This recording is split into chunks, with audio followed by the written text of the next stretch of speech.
ماں باپ زندہ ہیں دعا لو، فوت ہو گئے ان کی قبروں پہ جایا کرو، وہاں بیٹھ کے قرآن پڑھا کرو۔ جو بچہ پڑھے گا وہ اتنا طاقتور ہو کے ماں باپ کو لگے گا، اگر وہ فوت ہو چکے ہیں۔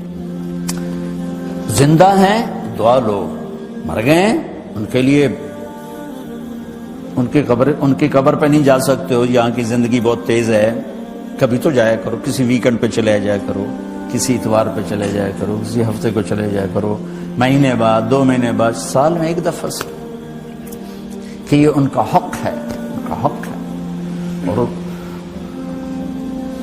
ابن القیم رحمۃ اللہ علیہ نے ایک واقعہ لکھا ہے کہ عبداللہ بن مطرف رحمۃ اللہ علیہ نے خواب دیکھا کہ قبریں پھٹیں اور لوگ نکلے اور کوئی چیز ایسے اٹھا رہے ہیں، ایسے اٹھا رہے ہیں، ایسے اٹھا رہے ہیں۔ ایک آدمی نکلا اور جا کر ایک درخت سے ٹیک لگا کے بیٹھ گیا۔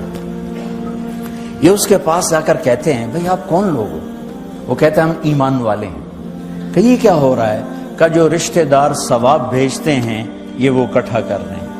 کہ تم کیوں نہیں اکٹھا کر رہے ہو؟ کہ میرا بیٹا حافظ قرآن ہے، ایک قرآن روزانہ ختم کر کے مجھے بھیج دیتا ہے، تو میں نے پرچون دی لوڑ نہیں رہ جاندی، میرا تھوک دا کام۔ کہ تیرا بیٹا کیا کرتا ہے؟ کہ اس کی مٹھائی کی دکان ہے بازار میں۔